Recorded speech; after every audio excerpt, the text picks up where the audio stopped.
കടന്ന് 10 കൊല്ലത്തിൽ ബാങ്കുകൾ, പബ്ലിക് പ്രൈവറ്റ് ബാങ്ക് ചേർന്നിട്ട് റൈറ്റ് ഓഫ് ചെയ്തിട്ടുള്ളത്, തള്ളിയിട്ടുള്ളത് 25 ലക്ഷം കോടിയാണ്. ചൂരമലയിലും മുണ്ടക്കയിലുമുള്ള വീടുകൾ തന്നെ പോയി. വീട്ടിന് ലോൺ കൊടുത്തിരുന്നു. അതാണ് ഈക്വിറ്റബിൾ മാർട്ട്ഗേജ് മേടിച്ചിട്ടുള്ളത്. സെക്യൂരിറ്റി തന്നെ കംപ്ലീറ്റ് പോയല്ലോ. അപ്പോൾ നിങ്ങൾ എവിടെ നിന്ന് റിക്കവർ ചെയ്യാൻ പറ്റും? നമ്മളുടെ വീട്ടിലുള്ളവർ മരിച്ചുപോയി, അത് ഇതുവരെ മറക്കാൻ പറ്റുന്നില്ല. കണ്ണിൽ അതാണ് നിൽക്കുന്നത്. കഴിക്കാൻ ഭക്ഷണം കിട്ടുന്നില്ല. ഗവൺമെൻറ് ഓണം കിറ്റ് ഇതുപോലെ കുറച്ചൊക്കെ കാശ് തന്നിട്ടുണ്ട്. അത് വച്ചിട്ട് അത് മാത്രം കൊണ്ട് ജീവിക്കാൻ പറ്റില്ല. ഈ സമയത്ത് എനിക്ക് ബാങ്കിലിருந்து വിളിക്കുന്നു. ലോൺ കൊടുത്ത financials, non banking financial companies ഉണ്ട്. അവർ വിളിച്ചിട്ട് നിങ്ങൾ പൈസ അടച്ചില്ല, മരിച്ചുപോയവരുടെ പൈസ ആവും ചോദിക്കുന്നു. നിങ്ങളൊരു വിദ്യാർത്ഥിന് മോനെ പഠിക്കാൻ വയ്ക്കണമെങ്കിൽ ഒരു എഡ്യൂക്കേഷൻ ലോൺ പോയെങ്കിൽ 12%, ഒരു കൃഷിക്കാരന് 12%, സ്വയം സഹായ സംഘങ്ങളിലുള്ള സ്ത്രീകളിന് 12%. പക്ഷേ 500 കോടിന് കൂടുതൽ വാങ്ങുന്ന കോർപ്പറേറ്റിന് വെറും 4%, ഇതുപോലെ 5%, 6%ഒക്കെ ലോൺ കൊടുത്തിട്ടുണ്ട്. അപ്പോൾ അവരുടെ പോളിസിയിൽ കൊണ്ടുവന്ന ഈ ചേഞ്ചസ് ആണ്. ഇല്ലെങ്കിൽ വിജയ് മല്യനെ പിടിച്ചുകൊണ്ടുവരാൻ ഈ ഗവൺമെൻറ്റിന് പറ്റില്ലേ? നമുക്ക് എത്ര ഇൻ്റർനാഷണൽ അഗ്രിമെൻറ്റും റിലേഷൻസൊക്കെ ഉണ്ട്. മേയർ ചോക്സി ആയിട്ട്, നീരവ് മോഡി ആയിട്ട്, എല്ലാവരും ഗവൺമെൻറ് കൊണ്ടുവരണമെന്ന് തീരുമാനിച്ചെങ്കിൽ ഇതൊക്കെ കൊണ്ട് വലിയ കഷ്ടമാണ്.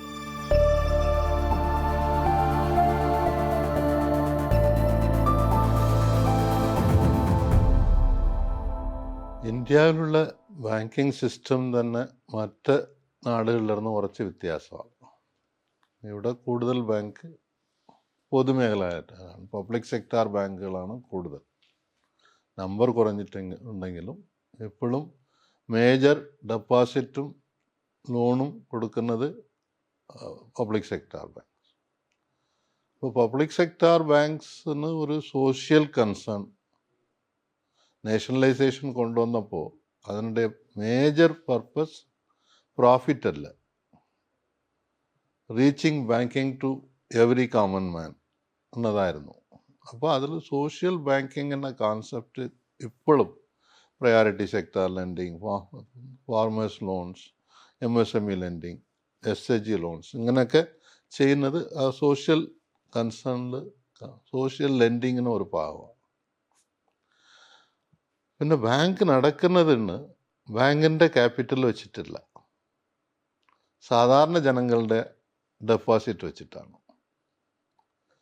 റിസർവ് ബാങ്കിൻ്റെ ഡേറ്റ തന്നെ പറയുന്നു, majority deposit house hold deposits, ചെറിയ ചെറിയ അമൗണ്ടുകൾ ഇട്ട് വെച്ചിട്ടുള്ള 95% അക്കൗണ്ട്സ് ഹൗസ് ഹോൾഡ് ഡെപ്പോസിറ്റ്സ് ആണ്. ആ ഡെപ്പോസിറ്റ് ഇല്ലെങ്കിൽ ബാങ്ക് നടക്കാൻ പറ്റില്ല. ആ പൈസ വെച്ചിട്ട് തന്നെ ബാങ്ക് ലോൺ കൊടുക്കുന്നു. ഇപ്പോൾ കഴിഞ്ഞ പാർലമെൻറ്റ് സെഷനിൽ ഒരു ചോദ്യം ഒരു മെമ്പർ ഓഫ് പാർലമെൻറ്റ് ചോദിച്ചപ്പോൾ അതിന് കൊടുത്ത മറുപടിയിൽ പറയുന്നത്, കടന്ന് 10 കൊല്ലത്തിൽ ബാങ്കുകൾ, പബ്ലിക് പ്രൈവറ്റ് ബാങ്ക് ചേർന്നിട്ട് റൈറ്റ് ഓഫ് ചെയ്തിട്ടുള്ളത്, തള്ളിയിട്ടുള്ളത് 25 ലക്ഷം കോടിയാണ്. അപ്പോൾ ഇതിൽ നേരത്തെ കൊടുത്ത വേറൊരു ഡേറ്റ ഉണ്ട്. ലോൺ തള്ളുന്നതിൽ 83% പണക്കാരന് കൊടുത്തതാണ്. അപ്പോൾ ഒരു ബാങ്കിന് സാധാരണ ജനങ്ങളിൽ നിന്ന് ഡെപ്പോസിറ്റ് വാങ്ങുന്നു, അത് വെച്ച് ലോൺ കൊടുക്കുന്നു, അത് പണക്കാരന് ഉള്ള കോർപ്പറേറ്റ്സിന് നിങ്ങൾ തള്ളാൻ പറ്റുമെങ്കിൽ ഈ സാധാരണ പാവങ്ങളിന് എന്തുകൊണ്ട് ചെയ്യാൻ പറ്റില്ല? ഇപ്പോൾ ഞാൻ ഇന്ന് അവിടെ പോയിരുന്നു. ഇതുവരേക്കും സോഷ്യൽ മീഡിയയിലും നിങ്ങളെപ്പോലുള്ള ചാനലുകളിൽ വരുന്ന ന്യൂസ് തന്നെ കണ്ടിരുന്നു. നേരിട്ട് പോയി കാണുമ്പോൾ അവരുടെ സ്ഥിതി വളരെ മോശമാണ്. എൻ്റയർ ലൈവ്ലിഹുഡ് പോയി. ഗവൺമെൻറ് എന്തെങ്കിലും കൊടുത്തെങ്കിൽ തന്നെ അവരിന് കഴിക്കാനുണ്ട്. കട നടക്കുന്നില്ല, കൃഷി നടക്കുന്നില്ല, വണ്ടി ഓടുന്നില്ല, ടൂറിസം കംപ്ലീറ്റ് പോയി. അപ്പോൾ അവരിന് ജീവിക്കാൻ പറ്റാതിരിക്കുന്ന സമയത്ത് ബാങ്കുകൾ കൊടുത്തിട്ടുള്ളത് ഞാൻ കുറേ ഡേറ്റാസൊക്കെ അവിടുത്തെ വാളണ്ടിയേഴ്സ് കളക്ട് ചെയ്ത് വെച്ചിട്ടുണ്ട്. ആവറേജ് ലോൺ ഒരു 3 ലക്ഷത്തിൽ നിന്ന് 3.5 ലക്ഷം തന്നെ. നമ്മളപ്പോൾ 25 ലക്ഷം കോടി രൂപ റൈറ്റ് ഓഫ് ചെയ്യുന്ന ഒരു ബാങ്കുകളെല്ലാം ടോട്ടൽ അതൊരു 35 കോടിയാണ്. State level bankers committee meeting കഴിഞ്ഞിട്ട് സ്റ്റേറ്റ് ലെവൽ ബാങ്കേഴ്സ് കമ്മിറ്റിൻ്റെ കോർഡിനേറ്റർ പത്രത്തിൽ TV-യിൽ പറഞ്ഞതാണ്. അതിൽ തന്നെ ഒരുപാട് ലോണ് സെക്യൂരിറ്റി ഉള്ളത് കാണും. ഇപ്പോൾ ഹൗസിംഗ് ലോണിന് ഇൻട്രസ്റ്റ് ഉണ്ട്, അതായത് ഇൻഷുറൻസ് ഉണ്ട്, വെഹിക്കിൾ ലോണിന് ഇൻഷുറൻസ് ഉണ്ട്. അപ്പോൾ ആ ഇൻഷുറൻസ് ക്ലെയിം പോയിട്ട് മീതിയുള്ളത് മാത്രം തന്നെ റൈറ്റ് ഓഫ് ചെയ്യേണ്ടി വരും. ഇപ്പോൾ MSME ലോൺ, മുദ്ര ലോൺ, ഇതെല്ലാത്തിനും ക്രെഡിറ്റ് ഗ്യാരണ്ടി സ്കീമിൽ കവർ ആയിട്ടുള്ള ലോണുകളാണ്. അപ്പോൾ ബാക്കിയുള്ളത് എൻ്റെ കാൽക്കുലേഷന് ഇപ്പോൾ 35 കോടിയിൽ ചിലപ്പോൾ ഒരു 20 കോടി റൈറ്റ് ഓഫ് ചെയ്യാനുണ്ട്. അത് ചെയ്യുന്നതിന് എന്തുകൊണ്ട് ഇത്ര ബുദ്ധിമുട്ടുള്ളത് എനിക്ക് മനസ്സിലാക്കാൻ പറ്റുന്നു. State level bankers committee meeting നടക്കുന്നു. അതിൽ ചീഫ് മിനിസ്റ്റർ പിണറായി വിജയൻ തന്നെ നേരിട്ട് പോയി പങ്കെടുക്കുന്നു. അതിൽ പുള്ളി പറയുന്നു ഈ മൊറട്ടേറിയം കൊടുത്ത് കാര്യമില്ല, കാരണം അവരിന് ജീവിതം എല്ലാം നഷ്ടപ്പെട്ടു പോയി, അതുകൊണ്ട് റൈറ്റ് ഓഫ് ചെയ്യണമെന്ന് പറഞ്ഞിട്ട് പുള്ളി മോഡലായിട്ട് കേരളത്തിൻ്റെ സ്വന്തം ബാങ്ക് എന്ന് പറയുന്നത് കേരള ബാങ്കിന് അവർ കൊടുത്ത എല്ലാ ലോണും റൈറ്റ് ഓഫ് ചെയ്യുമെന്ന് അവിടെ തന്നെ അനൗൺസ് ചെയ്തു. അതിനുശേഷം അതിൻ്റെ മിനിറ്റ് നോക്കുമ്പോൾ കനറ ബാങ്കാണ് ഇവിടുത്തെ ലീഡ് ബാങ്ക്. ഒவ்வொரு സ്റ്റേറ്റിലും ഒவ்வொரு ബാങ്കുകൾ ലീഡ് ബാങ്ക് ഉണ്ട്. ഡിസ്ട്രിക്റ്റിന് അതുപോലെ lead district bank ഓഫീസറുണ്ട്.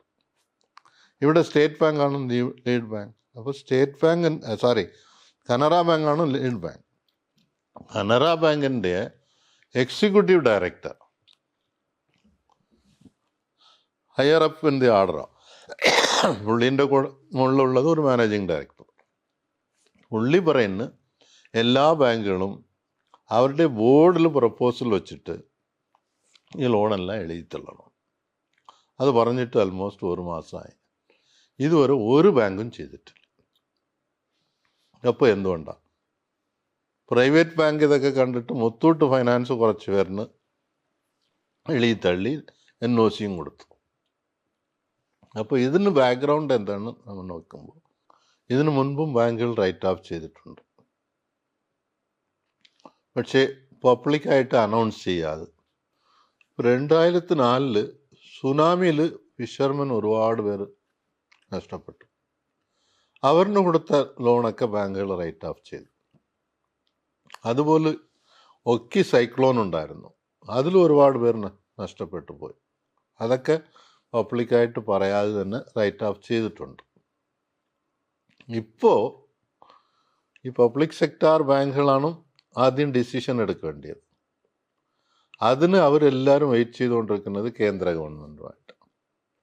Finance മിനിസ്ട്രിയിലിരുന്ന് okay go ahead എന്ന് പറഞ്ഞാൽ ഓവർനൈറ്റ് 20 crores 35 crores ഉടനെ ഇത് റൈറ്റ് ഓഫ് ചെയ്യാൻ പറ്റും.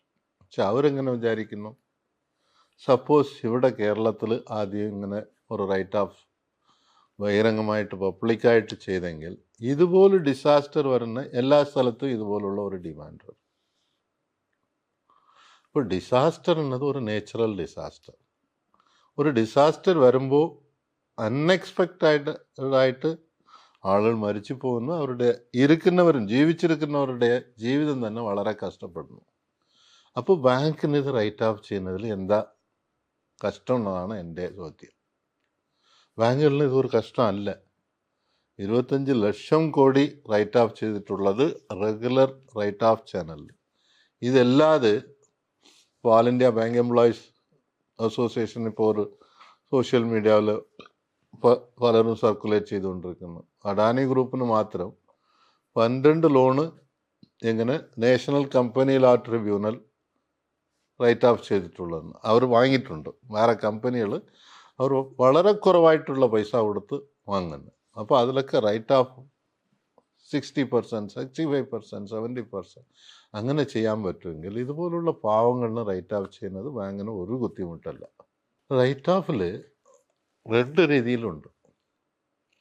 ഇതുപോലുള്ള ഒരു കലാമിറ്റി ഡിസാസ്റ്റർ വന്നപ്പോൾ ഇത് സഡനായിട്ട് നടക്കുന്നത്. അപ്പോൾ ഇപ്പോൾ അസറ്റ് ഇപ്പോൾ ചൂരമലയിലും മുണ്ടക്കയിലുമുള്ള വീടുകൾ തന്നെ പോയി. വീട്ടിൽ നിന്ന് ലോൺ കൊടുത്തിരുന്നു. അതാണ് ഈക്വിറ്റബിൾ മാർട്ട്ഗേജ് മേടിച്ചിട്ടുള്ളത്. സെക്യൂരിറ്റി തന്നെ കംപ്ലീറ്റ് പോയല്ലോ. അപ്പോൾ നിങ്ങൾ എവിടെ നിന്ന് റിക്കവർ ചെയ്യാൻ പറ്റും? അപ്പോൾ റൈറ്റ് ഓഫ് തന്നെ ചെയ്താൽ. ഇതല്ലാതെ ലോൺ മേടിച്ചു, ബിസിനസ് തുടങ്ങി, ബിസിനസ് നഷ്ടപ്പെട്ടു പോയി, അപ്പോൾ അവർ ഉടനെ തിരിച്ചടയ്ക്കാൻ പറ്റുന്നില്ല. ഇപ്പോൾ ബാങ്കിൻ്റെ കാൽക്കുലേഷൻ 90 ദിവസം പലിശ അടച്ചില്ലെങ്കിൽ അത് ഒരു നോൺ പെർഫോമിങ് അസറ്റ്. അതിന് ഉടനെ ഫോളോ അപ്പ് ചെയ്യും, നോട്ടീസ് അയക്കും, തിരിച്ചടയ്ക്കാൻ പറയും. അപ്പോഴും അടച്ചില്ലെങ്കിൽ 1 വർഷം ആകുമ്പോൾ അത് സബ്സ്റ്റാൻഡേർഡ് അസറ്റിന് മാത്രം. ഇന്നും പൈസ അടച്ചില്ലെങ്കിൽ അപ്പോഴാണ് നടക്കുന്നത് റൈറ്റ് ഓഫ്, എഴുതിത്തള്ളു.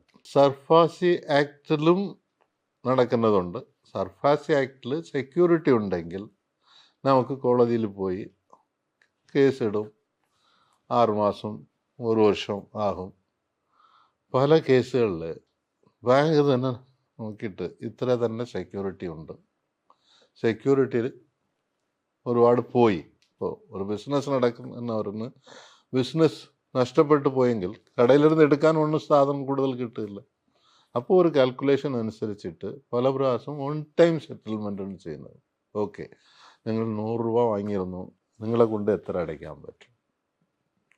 50, 60, 70 അങ്ങനെ ഒരു നെഗോഷിയേഷൻ നടത്തിയിട്ട് എത്ര കിട്ടുന്നോ അത് ബാങ്കിന് ലാഭമെന്ന് എടുക്കും. കാരണം ബാങ്കിന് ഇപ്പോൾ നിങ്ങൾ നോക്കിയെങ്കിൽ കഴിഞ്ഞ പ്രാവശ്യം 2023-24 തന്നെ 12 പബ്ലിക് സെക്ടർ ബാങ്കിൽ മാത്രം ലാഭമായിട്ട് കിട്ടിയിട്ടുള്ളത് നെറ്റ് പ്രോഫിറ്റ് ആഫ്റ്റർ ടാക്സ് 3 ലക്ഷം കോടിയാണ്. അപ്പോൾ ഇതുപോലുള്ള ചെറിയ അമൗണ്ടുകളൊക്കെ റൈറ്റ് ഓഫ് ചെയ്യാൻ വളരെ ബുദ്ധിമുട്ടില്ല എന്നതാണ് ഞാൻ പറയുന്നത്. അവരുടെ കഷ്ടം അവരിടത്ത് നമ്മൾ സംസാരിച്ച് നോക്കുമ്പോൾ അവർ പറയുന്നത്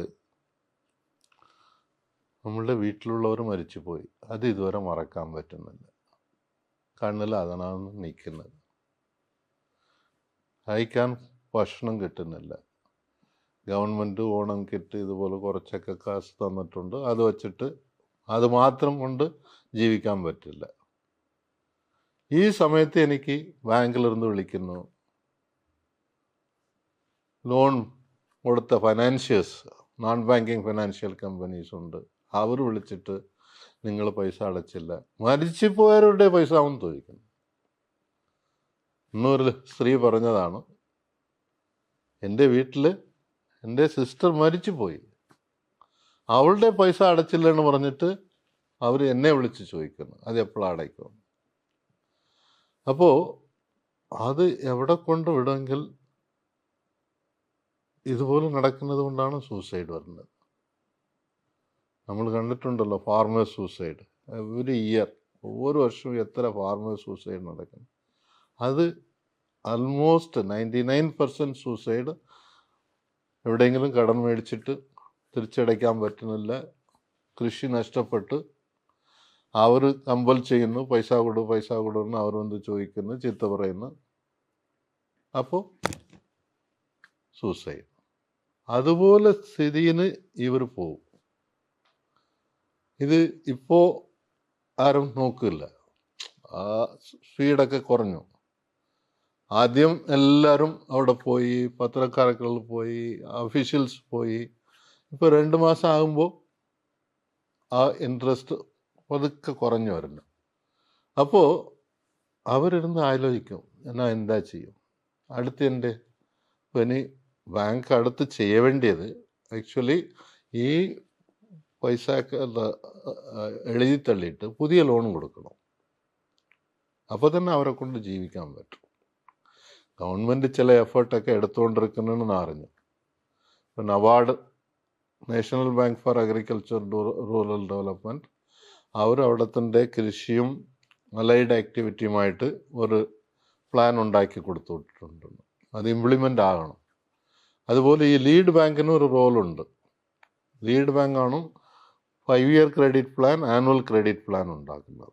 അപ്പോൾ ഇതുപോലെ ഒരു ഡിസാസ്റ്റർ വരുന്ന സമയത്ത് ഒരു സ്പെഷ്യൽ പ്ലാൻ. അപ്പോൾ യാത് ബാങ്ക് എത്ര ലോൺ കൊടുക്കണം, അത് ആവശ്യത്തിന് ലോൺ കൊടുക്കണമെന്നൊക്കെ അവരാണ് പ്ലാൻ ഉണ്ടാക്കി കൊടുക്കുന്നത്. അത് ഇതുവരെ നടപ്പിലായിട്ടില്ല, കുറച്ച് സമയമെടുക്കും. ഇപ്പോൾ പല സ്റ്റഡി നടന്നുകൊണ്ടിരിക്കുന്നു. ഡോക്ടർ ജോൺ മത്തായിൻ്റെ ഒരു ടോട്ടലായിട്ട് എൻവയോൺമെൻറ്റ് ഇമ്പാക്റ്റിനെ കുറിച്ച് അവരൊരു സ്റ്റഡി ചെയ്തിട്ടുണ്ട്. പ്ലാനിംഗ് ബോർഡ് ഒരു സ്റ്റഡി ചെയ്തിട്ടുണ്ട്. പ്ലാനിംഗ് ബോർഡ് ഇതിന് റിവൈവ് ചെയ്യാൻ, ആ ഇക്കോണമി റിവൈവ് ചെയ്യാൻ എന്താ ചെയ്യണമെന്ന് അവരൊരു പ്ലാൻ ഉണ്ടാക്കിയിട്ടുണ്ട്. പക്ഷേ ഇതൊക്കെ പട്ടിണി നടക്കണം, ഒന്ന്. രണ്ടാമത് അതിൽ ബാങ്കിനൊരു വലിയ റോളുണ്ട്. ഇന്ത്യയുടെ ബാങ്കിങ് എന്നത് ഒരു ഡെവലപ്മെൻറ്റ് ബാങ്കിങ് ആണ്. ഇന്ത്യയുടെ എക്കോണമി തന്നെ ബാങ്കിങ് വെച്ചിട്ടാണ് നടക്കുന്നത്. ടോട്ടൽ GDP-യിൽ ഒരു നല്ല പെർസെൻറ്റേജ് ബാങ്കിലിருந்து വരുന്ന ഡെപ്പോസിറ്റും അഡ്വാൻസും വെച്ചിട്ടാണ്. അപ്പോൾ ഇന്ന് ബാങ്കുകളെല്ലാം നല്ല നടക്കുന്ന സമയത്ത് ഇതുപോലുള്ള കാര്യങ്ങളിൽ മറ്റവരിന് ഹെൽപ്പ് ചെയ്തെങ്കിൽ അതൊരു സോഷ്യൽ കൺസേണുമായിട്ട്, ഹ്യൂമൻ കൺസേൺ അത്. ആ ഹ്യൂമൻ കൺസേണുമായിട്ട് ബാങ്ക് ഓഫീസേഴ്സും എംപ്ലോയീസും അവിടെ പോയി കാണണം. അവരിന് പറയണം, പേടിക്കണ്ട, ഇത് നിങ്ങൾ തിരിച്ചടയ്ക്കണ്ട, ഞങ്ങൾ തരുന്നു, ഇതാണ് നിങ്ങളുടെ നോ ഡ്യൂ സർട്ടിഫിക്കറ്റ്, നിങ്ങളുടെ ലോൺ ക്ലോസ് ചെയ്ത്. ഇപ്പോൾ പറയൂ, അടുത്ത് എന്താ ചെയ്യാൻ പോകുന്നു? കട വയ്ക്കുന്നോ, കൃഷി ചെയ്യാൻ പോകുന്നോ, വണ്ടി വയ്ക്കാൻ പോകുന്നോ, എന്താ ചെയ്യണം, അതിനെന്താ പൈസ വേണം, അത് നോക്കിയിട്ട് സപ്പോർട്ട് ചെയ്യണം. ഇപ്പോൾ ഞാൻ നോക്കിയപ്പോൾ അവിടെ കൃഷിന് വളരെ കഷ്ടമുണ്ട്. കാരണം മൃഗങ്ങളെല്ലാം വരുന്നു, അതുകൊണ്ട് കൃഷി നഷ്ടപ്പെട്ടു പോകും. അപ്പോൾ അവിടെ അനിമൽ ഹസ്ബൻഡറി നല്ലതായിട്ട് ചെയ്യാൻ പറ്റും.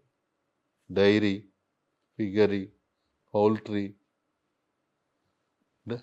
ഗോട്രി, ഇതുപോലൊക്കെ ചെയ്തെങ്കിൽ, അതിന് ബാങ്ക് ലോൺ കൊടുത്തെങ്കിൽ അതിലിരുന്ന് പട്ടിണ്. ഇപ്പോൾ ഒരു ആട് വളർത്തിയെങ്കിൽ 8 മാസത്തിൽ നിങ്ങളുടെ കുട്ടി വലുതാകും, അത് വിൽക്കുമ്പോൾ ഒരു നല്ല എമൗണ്ട് കിട്ടും. ഇതുപോലുള്ള സ്കീം ബാങ്കുകൾ ഉണ്ടാക്കി കൊടുക്കും. നേരത്തെ അങ്ങനെ തന്നെ ചെയ്തുകൊണ്ടിരുന്നു. ബാങ്കുകൾ തന്നെ ഒരു മോഡൽ പ്ലാൻസ് ഉണ്ടാക്കി കൊടുക്കും. അതുപോലെ സ്ഥലം ഇല്ലാത്തവരിന് ലോൺ കൊടുക്കാനുള്ള ഒരു സ്കീമുണ്ട്. SC/STന് അവരിന് ലാൻഡ് ലെസ് എങ്കിൽ അവരിന് ലാൻഡ് മേടിക്കാനും കൃഷിന് വേണ്ടി ലാൻഡ് മേടിക്കാനും ലോൺ കൊടുക്കുന്ന സ്കീംസ് ഉണ്ട് ബാങ്ക്. അതൊക്കെ ഒന്നും അവിടെ എത്തിയിട്ടില്ല. ഇപ്പോൾ നമ്മളുടെ നാട്ടിലിപ്പോൾ എല്ലാവരും സംസാരിക്കുന്ന ഒരു loan Mudra loan. Mudra loan 49 കോടി പേരിന് കൊടുത്തിട്ടുണ്ടെന്നാണ് ഫൈനാൻസ് മിനിസ്റ്റർ ഇപ്പോൾ കോയമ്പത്തൂരിൽ പറഞ്ഞത്. പക്ഷേ ഇവിടെ മുണ്ടക്കൈ അതിനടുത്തുള്ള ടോട്ടൽ വയനാട്ടിൽ 7 മുദ്രാ ലോൺ തന്നെ കൊടുത്തിട്ടുണ്ട്. അപ്പോൾ ഇതൊക്കെ അവരെ എത്തിയിട്ടില്ല. അവരിന് അറിഞ്ഞൂടാ, പാവങ്ങളാ, അവരിന് ഇത് എവിടെ പോയി ചോദിക്കണമെന്ന് അറിഞ്ഞൂടാ. അതുകൊണ്ടാണ് മാക്സിമം ലോൺ ഇപ്പോൾ അവിടെ നോക്കിയപ്പോൾ ഗ്രാമീൺ ബാങ്കിലിരുന്ന് 4 കോടിൻ്റെ കൂടുതൽ ബാങ്ക് ലോൺ മേടിച്ചിട്ടുണ്ട്. നെക്സ്റ്റ് നോക്കിയെങ്കിൽ ശ്രീറാം ഫൈനാൻസ്, പ്രൈവറ്റ് ഫൈനാൻസ്. അതുപോലെ സെൻട്രൽ ബാങ്കിൽ നിന്ന് കുറച്ച് ലോൺ എടുത്തിട്ടുണ്ട്. സ്റ്റേറ്റ് ബാങ്ക് ഓഫ് ഇന്ത്യയിൽ നിന്ന് എടുത്തിട്ടുണ്ട്. ഗ്രാമീൺ ബാങ്ക്, കേരളത്തിൻ്റെ ഗ്രാമീൺ ബാങ്കിന് സ്പോൺസർ ബാങ്ക് കനറ ബാങ്കാണ്. അപ്പോൾ കനറ ബാങ്ക് തന്നെ ലീഡ് ബാങ്കും കൂടെ. ഇപ്പോൾ കനറ ബാങ്ക് ഒരു ഡിസിഷൻ എടുത്തെങ്കിൽ തന്നെ ഒരു മേജർ പോർഷൻ റൈറ്റ് ഓഫ് ആകും. ഒരു ബാങ്ക് റൈറ്റ് ഓഫ് ചെയ്തെങ്കിൽ അത് നോക്കിയിട്ട് മറ്റെല്ലാ പബ്ലിക് സെക്ടർ ബാങ്കും ഉടനെ ചെയ്യും. അപ്പോൾ അതിനൊക്കെ ഒരു പ്രഷർ നമ്മളും കൊടുക്കണം. പത്രങ്ങളിൽ ഇതേക്കുറിച്ച് കൂടുതൽ സംസാരിക്കണം. ഗവൺമെൻറ്റിന് ഒന്ന് ഈ സ്റ്റേറ്റ് ലെവൽ ബാങ്കേഴ്സ് കമ്മിറ്റി, അതിൽ ഫൈനാൻസ് മിനിസ്റ്റർ അംഗമാണ്. അവിടെയാണ് ഡെവലപ്മെൻറ്റ് പ്ലാനൊക്കെ സംസാരിക്കുന്നത്. അപ്പം അതിൽ ഗവൺമെൻറ് ഡയറക്റ്റായിട്ട് ഇടപെടാം. ചീഫ് മിനിസ്റ്റർ ആക്ച്വലി ആ കമ്മിറ്റിയിൽ ഇല്ല. അവർ സ്പെഷ്യൽ ഇൻവൈറ്റ് ആയിട്ട് എപ്പോൾ വേണമെങ്കിലും പോവാം. അപ്പോൾ ഒന്ന് സ്റ്റേറ്റ് ഗവൺമെൻറ് ഇപ്പോൾ ചില ബാങ്കുകൾ പറയുന്നത് എന്തെന്നാ, സ്റ്റേറ്റ് ഗവൺമെൻറ് പൈസ തരട്ടെ, ഞങ്ങൾ എഴുതി തള്ളാം, പക്ഷെ അറ്റ്ലീസ്റ്റ് പ്രിൻസിപ്പൽ നമുക്ക് ബാങ്കുകൾ തരണം എന്ന് പറയുന്നു. സ്റ്റേറ്റ് ഗവൺമെൻറ് എവിടെ നിന്ന് കൊടുക്കും? സ്റ്റേറ്റ് ഗവൺമെൻറ്റിന് വരുന്ന GSTയിൽ എല്ലാ GSTയും പോകുന്നത് സെൻട്രൽ ഗവൺമെൻറ്റിന്. കേരളത്തിൽ കോടതിയിൽ പോയിട്ടാണ് ഫണ്ട് വാങ്ങിച്ചുകൊണ്ടിരിക്കുന്നത്. അങ്ങനെ ഇരിക്കുന്ന സമയത്ത് സ്റ്റേറ്റ് ഗവൺമെൻറ്റിന് ലിമിറ്റേഷൻ ഉണ്ട്. അപ്പോൾ അവരിപ്പോൾ കേരള ബാങ്ക് വെച്ച് കുറച്ച് സൗകര്യങ്ങളൊക്കെ ചെയ്യുന്നു, കോപ്പറേറ്റീവ് ബാങ്ക്സിന് വെച്ച് ചെയ്യുന്നു, നല്ലത്. പക്ഷേ ഇതിൽ major role public sector bank, state ബാങ്കും കനറ ബാങ്കും Punjab national bank, central bank of India, ഇതെല്ലാം അവിടെ ലോൺ കൊടുത്തിട്ടുണ്ട്. ഇവരാണ് ആദ്യം അതിൽ ഇടപെടണം. അതിൽ സ്റ്റേറ്റ് ഗവൺമെൻറ് എന്താ ചെയ്യാൻ പറ്റും? ഒന്ന്, ചീഫ് മിനിസ്റ്റർ തന്നെ പോയി മീറ്റിംഗ് അറ്റൻഡ് ചെയ്തിട്ട് ഒരു അപ്പീൽ ചെയ്തിട്ട് വന്നിരിക്കണം. അതിന് ചെയ്തില്ലെങ്കിൽ, ഇപ്പോൾ ഒരു മാസത്തിന് മുൻപ് കർണാടകയിൽ നടന്നു. കർണാടകയിൽ ഗവൺമെൻറ് കൊടുത്ത ചില സ്കീംസിന് ബാങ്ക് സപ്പോർട്ട് ചെയ്തില്ല. ഇപ്പോൾ അവിടുത്തെ കർണാടക ഗവൺമെൻറ് ക്യാബിനറ്റിൽ ഒരു ഡിസിഷൻ എടുത്തു. 2 ബാങ്കാണ് അവരിന് കൂടുതൽ സപ്പോർട്ട് ചെയ്യാതെ. ആ 2 ബാങ്കിനും, ആ പേര് പറയുന്നില്ല, ആ 2 ബാങ്കിനും ഗവൺമെൻറ്റിൻ്റെ ഡെപ്പോസിറ്റ് ഒന്നും കൊടുക്കില്ലാണ് തീരുമാനിച്ചു. ബാങ്കുകളിൽ നോക്കിയെങ്കിൽ ഏപ്രിൽ മാസത്തിൽ ഒരുപാട് പൈസ വരും. ഗവൺമെൻറ്റിൻ്റെ ഫണ്ട് ബഡ്ജറ്റിലൊക്കെ അലർട്ടായി വരുന്നതെല്ലാം അവർ ഡെപ്പോസിറ്റിൽ വയ്ക്കും, മാസം തോറും എടുത്തുകൊണ്ടിരിക്കും. മാർച്ച് മാസം വരുമ്പോൾ ആൾമോസ്റ്റ് അതിനില്ല. പിന്നെ ഏപ്രിൽ വരും, കോടിക്കണക്കിലാണ് വരുന്നത്. അപ്പോൾ അവർ തീരുമാനിച്ചു ഇനി ഈ 2 ബാങ്കിനും ഡെപ്പോസിറ്റ് കൊടുക്കില്ല. 2 ദിവസത്തിനകത്ത് ബാങ്കിൻ്റെ സീനിയർ ഓഫീസേഴ്സ് എല്ലാം പോയി CMനെ കണ്ട്, ഫൈനാൻസ് മിനിസ്റ്ററെ കണ്ട് മാപ്പ് ചോദിച്ചു, ഇല്ല ഞങ്ങളെല്ലാ സപ്പോർട്ടും ചെയ്യാം, പിന്നെ ഗവൺമെൻറ് അത് റീകൺസിഡർ ചെയ്യാമെന്ന് പറഞ്ഞിട്ട് ചെയ്യാം. അതെ, ഇപ്പോൾ കേരളത്തിൽ കേരള ബാങ്ക് എങ്ങനെ ഉണ്ടായി? കേരളത്തിൻ്റെ ക്രെഡിറ്റ് ഡെപ്പോസിറ്റ് റേഷ്യോ ഇപ്പോൾ തമിഴ്നാട്ടിൽ നോക്കിയെങ്കിൽ 2, ചെന്നൈ സിറ്റി, മുംബൈ, ഇത് 2ൽ നോക്കിയെങ്കിൽ 100 രൂപ ഡെപ്പോസിറ്റ് ഉണ്ടെങ്കിൽ ബാങ്ക് കടനായിട്ട് കൊടുത്തിട്ടുള്ളത്, ലോണായിട്ട് കൊടുത്തിട്ടുള്ളത് 120 രൂപ കൊടുത്തിട്ടുണ്ട്. അതെവിടെ ഇരുന്ന്? മറ്റ് സ്ഥലങ്ങളിൽ നിന്ന് കിട്ടുന്ന ഡെപ്പോസിറ്റ് വെച്ചിട്ട് ഇവിടെ ലോൺ കൊടുക്കും. കേരളത്തിൽ എപ്പോഴും ഗവൺമെൻറ് പറഞ്ഞുകൊണ്ടിരുന്നത്, റിക്വസ്റ്റ് ചെയ്തുകൊണ്ടിരുന്നത്, നിങ്ങളുടെ ഡെപ്പോസിറ്റ് NRI ഡെപ്പോസിറ്റ് ഒരുപാട് വരുന്നു, പക്ഷെ നിങ്ങൾ ഇവിടെ ലോൺ കൊടുക്കുന്നില്ല, വളരെ കുറവായിട്ടാണ് കൊടുക്കുന്നത്. അതുകൊണ്ട് നിങ്ങൾ എന്തെങ്കിലും ചെയ്യണം, കൊടുത്തെങ്കിലേ പറ്റും. CD റേഷ്യോ അറ്റ്ലീസ്റ്റ് 80%, 90% അങ്ങനെയെങ്കിലും കൊണ്ടുവരണമെന്ന് ഇപ്പോൾ ചെയ്തില്ല. അപ്പോഴാണോ സ്റ്റേറ്റ് ഗവൺമെൻറ് ഡിസൈഡ് ചെയ്തത്. നമുക്കെന്തുകൊണ്ട് ഒരു സ്വന്തം ബാങ്ക് ഉണ്ടാക്കാൻ പറ്റില്ല? അതിന് ഒരുപാട് സമയമെടുത്ത്. റിസർവ് ബാങ്ക് ആ സാങ്ഷൻ കൊടുക്കാൻ തന്നെ 2 കൊല്ലത്തിന് കൂടുതലായി. പക്ഷെ ഇന്ന് ഒരു സ്റ്റേറ്റ്, ഇന്ത്യയിൽ ഒരേ ഒരു സ്റ്റേറ്റിൽ തന്നെ ഈ ബാങ്ക് ഉള്ളത്, സ്റ്റേറ്റ് ഗവൺമെൻറ് കൺട്രോളിലുള്ള ഒരു ബാങ്ക്. ഇത് ജർമ്മനി പോലുള്ള നാടുകളിലെ നോക്കിയെങ്കിൽ ഒவ்வொரு സ്റ്റേറ്റിനും അവരുടെ സ്റ്റേറ്റിൻ്റെ ബാങ്കുണ്ട്. അപ്പോൾ അതുപോലെ ഇവിടെ തുടങ്ങിയത് ഈ റീസണാണ്. അപ്പോൾ പബ്ലിക് സെക്ടർ ബാങ്ക് ഇപ്പോഴും ഇതുപോലെ സപ്പോർട്ട് ചെയ്തില്ലെങ്കിൽ മക്കളിനും വളരെ സപ്പോർട്ട് കുറയും. അതൊന്നും വേണ്ട, ഇവിടത്തുള്ള NRI ഡെപ്പോസിറ്റേഴ്സ് ഡിസൈഡ് ചെയ്താൽ മതി. നമ്മൾ ഡെപ്പോസിറ്റ് പബ്ലിക് സെക്ടർ ബാങ്കിന് കൊടുക്കില്ല, ഈ ബാങ്ക് ഇവിടെ സപ്പോർട്ട് ചെയ്യുന്നില്ല, അതുകൊണ്ട് എല്ലാം കേരള ബാങ്കിന് ഇടാമെന്ന് തീരുമാനിച്ചെങ്കിൽ 90-ന് ശേഷം ബാങ്കിങ്ങിൻ്റെ പോളിസി എല്ലാം കംപ്ലീറ്റ് ആയിട്ട് മാറ്റി.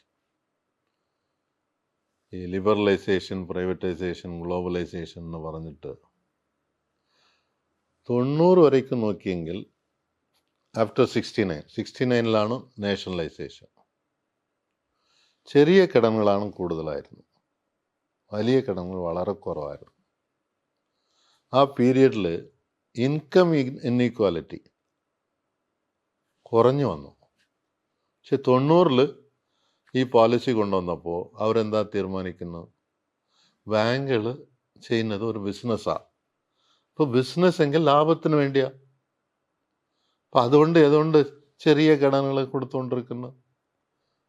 പാവങ്ങളിന് കടം കൊടുത്തിട്ട് അവർ തിരിച്ചടച്ചില്ലെങ്കിൽ എന്താ ചെയ്യുക? അപ്പോൾ ഒരു തെറ്റായ ഒരു കാര്യങ്ങൾ പറഞ്ഞു, പൈസ തിരിച്ചടയ്ക്കാത്തത് പാവങ്ങളാണോ, അവരിന് കൊടുക്കുന്ന പൈസ തന്നെ തിരിച്ചു വരുന്നത്. പക്ഷെ അതിനൊരു റിസർച്ചായിട്ട് ചെയ്ത് നോക്കിയപ്പോൾ മനസ്സിലായി, പാവങ്ങളെല്ലാം പേടിച്ചിട്ട് എല്ലാവരും ഒഴുങ്ങായിട്ട് പൈസ അടയ്ക്കുന്നു. അടയ്ക്കാതിരിക്കുന്നത് വലിയ ബിസിനസ്മെന്നും കോർപ്പറേറ്റ്സുമായ. അപ്പോൾ ഈ ഗവൺമെൻറ് 2014 ഇവർ വന്നപ്പോൾ തന്നെ പൂനെയിൽ ഒരു മീറ്റിംഗ് നടത്തി. എല്ലാ ബാങ്ക് MD ചെയർമാനൊക്കെ വിളിച്ചു വെച്ചിട്ട് ഒരു ട്രെയിനിങ്, അതിൽ ഗ്യാൻ സംഗം എന്ന പേരിൽ നടന്നു. അപ്പോൾ തന്നെ അവർ തീരുമാനിച്ചു ബാങ്കിൻ്റെ ഫ്യൂച്ചർ മാറണം. ബാങ്ക് എന്തിനു വേണ്ടി? പ്രോഫിറ്റിന് വേണ്ടി. ടെക്നോളജി കൊണ്ടുവരിക, ഡിജിറ്റലൈസേഷൻ കൊണ്ടുവരിക, ബ്രാഞ്ചസ് കുറേയിട്ട് മെർജർ കൊണ്ടുവരിക. 28 പബ്ലിക് സെക്ടർ ബാങ്ക് ഉണ്ടായിരുന്നു, ഇന്ന് 12 ഉള്ളു. അപ്പോൾ മെർജ് ചെയ്തതിന് ശേഷം നോക്കിയെങ്കിൽ റൂറൽ ഏരിയാസിലുള്ള ഉണ്ടായിരുന്ന പല ബ്രാഞ്ചസ് ക്ലോസ് ആയി പോയിക്കൊണ്ടിരിക്കുന്നു. അതേക്കുറിച്ച് അവർ ആലോചിക്കുന്നുണ്ട്. പക്ഷേ അവർ പറയുന്നത് എന്താ? Class banking. നാഷണലൈസേഷൻ പറഞ്ഞത് മാസ് ബാങ്കിങ്. ഇപ്പോൾ ക്ലാസ് ബാങ്കിങ്ങിൽ ഇപ്പോൾ എന്താ നടക്കുന്നത്? ഗവൺമെൻറ് ഒരു കാലത്തിൽ സെൻട്രൽ ഗവൺമെൻറ്റിൻ്റെ എല്ലാ ഡെപ്പോസിറ്റും പബ്ലിക് സെക്ടർ ബാങ്കിലായിരുന്നു. ഇന്ന് അവർ ICICയിലും ആക്സിസിലും പ്രൈവറ്റ് ബാങ്ക്സിലും കൊണ്ട് ഡെപ്പോസിറ്റ് ഇടുന്നു. Government business public sector bank മാത്രം ചെയ്തുകൊണ്ടിരുന്നു, ഇപ്പോൾ പ്രൈവറ്റ് ബാങ്കിലും ചെയ്യുന്നു. അപ്പോൾ ഈ പോളിസി മാറ്റിയതിൽ പല കാര്യങ്ങൾ ഇപ്പോഴും പത്രങ്ങൾ തന്നെ നോക്കാറില്ല, എഴുതാറില്ല. ഒരു ചെറിയ സ്റ്റാറ്റിസ്റ്റിക്സ് പറയാം.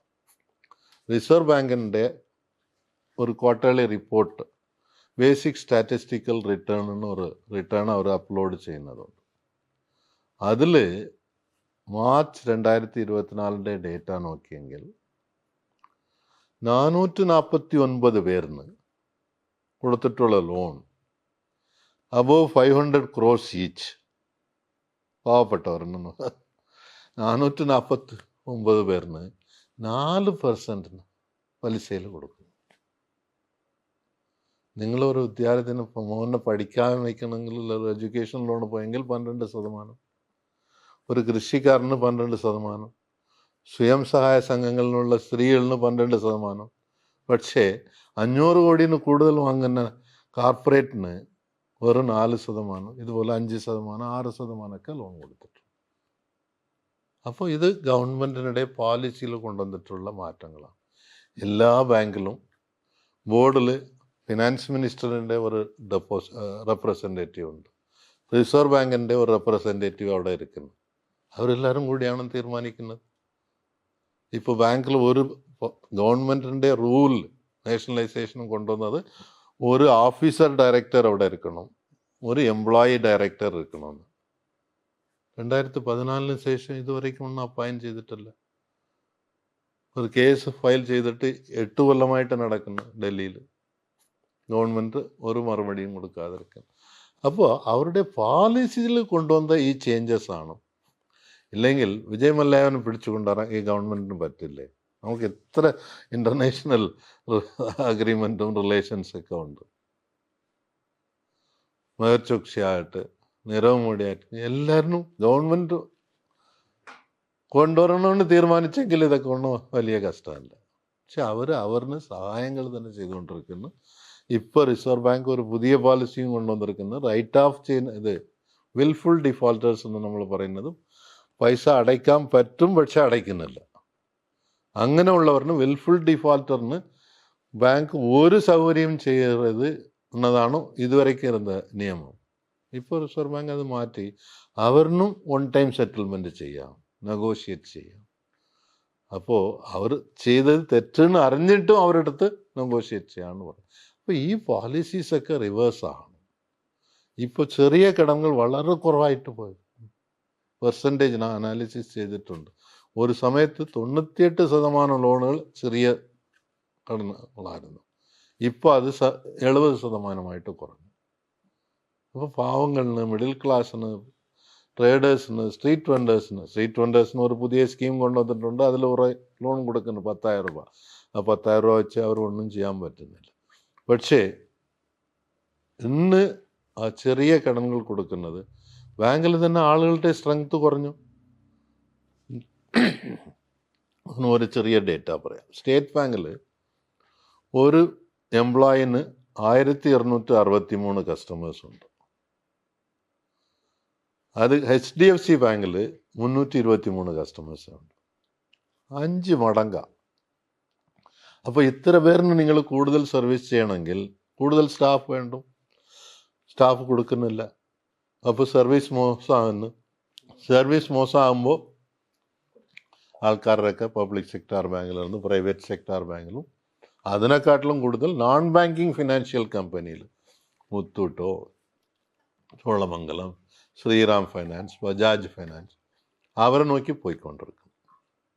ഒന്ന് ജനങ്ങൾ തന്നെ ഒരു റെപ്രസെൻറ്റേഷൻ കൊടുക്കണം. ആവശ്യമുണ്ടെങ്കിൽ അജിറ്റേഷനിലും പോകും. ബാങ്കിൻ്റെ യൂണിയൻസ് ഉണ്ട്, ഓഫീസേഴ്സിൻ്റെ അസോസിയേഷൻ, എംപ്ലോയീസിൻ്റെ യൂണിയൻ. അവരും ഇതിൽ ഇടപെടണം.